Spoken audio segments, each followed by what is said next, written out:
দুই পাশ খোলা, মাঝখানে ইটের স্তূপ। অজয়ের নয়া সেতুতে ঝুঁকির পারাপার বাইক আরোহীদের। উদ্বোধনের আগেই ক্ষোভ সাধারণ মানুষের। এর দায় সম্পূর্ণ প্রশাসনের, সমালোচনায় বলছেন বিরোধীরা। এখনও কিছুটা কাজ বাকি আছে, সেই জন্য বন্ধ রাখা হয়েছে সেতু, দাবি পঞ্চায়েত সমিতির। বীরভূম আর পশ্চিম বর্ধমানের যোগাযোগ ব্যবস্থা জোরদার করতে কাঁকসার শিবপুর এবং বীরভূমের জয়দেবের অজয় নদের মাঝে তৈরি হয়েছে স্থায়ী সেতু। এই সেতু তৈরি করতে খরচ হয়েছে প্রায় 102,25,00,000 টাকা। সেতুতে নীল সাদা রং করা হয়েছে এবং পদবাতি লাগানো হয়েছে। এখনও বাকি রয়েছে কিছু কাজ। উদ্বোধন হতে এখনও কিছুটা সময় লাগবে। তবে দেখা যাচ্ছে কাঁকসার শিবপুরের দিকে এবং বীরভূমের জয়দেবের দিকে অজয়ের সেতুর ওপর যাওয়ার রাস্তা খোলা রয়েছে।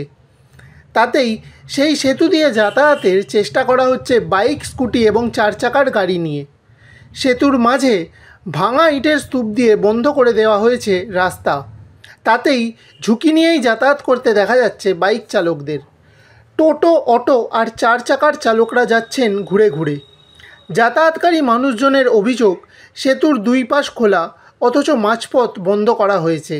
তাদের গাড়ি নিয়ে যেতে গিয়ে বিপাকের মুখে পড়তে হচ্ছে। সেতু শুরুর দুই পাশে তাহলে কেন বিজ্ঞপ্তি দিয়ে উদ্বোধনের আগে যাতায়াত করা যাবে না, সেই কথা লেখা হলো না। নরেশ গোড়াই নামের এক বাইক আরোহীর অভিযোগ, মানে দুদিকে কোনো নোটিশ বা কিছু দেওয়া আছে? না, কোনো নোটিশ দেওয়া নেই। মানে এর কারা রেখেছে এইভাবে? বলতে পারবো না, কার কাছে সেটা বলতে পারবো না। সমস্যা হয় না? সমস্যাটা হয়, মানুষের সবার সমস্যা হয়। হতে পারে, হয়তো পাবলিক মরবে, প্রশান্ত মরবে না, পাবলিকে মরবে। এই বিষয়ে সমালোচনায় সরব হয়ে বর্ধমান সাংগঠনিক জেলা বিজেপির সহসভাপতি চন্দ্রশেখর বন্দ্যোপাধ্যায় বলেন, দুর্গাপুর পূর্ব বিধানসভার কাঁকসা ব্লকের মানুষ এবং গলসি বিধানসভা কেন্দ্রের মানুষ এবং বীরভূম জেলার মানুষের পারাপারকারী যে নতুন ব্রিজ অজয়ের তৈরি হয়েছে, এই ব্রিজ অত্যন্ত সময় উপযোগী, কিন্তু হলেও তা রাস্তা সম্পন্ন হলেও রাস্তার মাঝখানে কারা ইটের স্তূপ করে রেখেছে। আমরা প্রশাসনের কাছে এই জিনিসটা জানতে চাইছি। যদিও কাঁকসা পঞ্চায়েত সমিতির সভাপতি ভবানী ভট্টাচার্য বলেন, আমাদের অজয় যে ব্রিজটা কেঁদুলি আর এপারে আমাদের শিবপুর, এই ব্রিজটা প্রায় সম্পূর্ণ হয়ে গেছে, শুধু আমাদের উদ্বোধনের অপেক্ষায় আমরা অপেক্ষা করছি।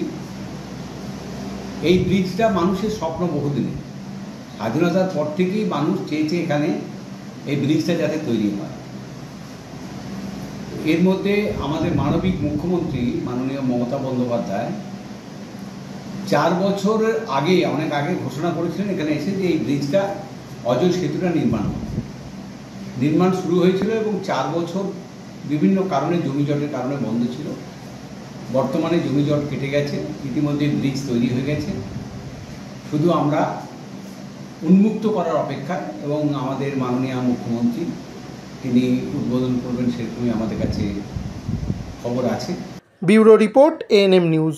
আরও খবরের আপডেট পেতে সাবস্ক্রাইব করুন আমাদের ইউটিউব চ্যানেলটি আর বেল আইকনে ক্লিক করুন নোটিফিকেশনস পেতে।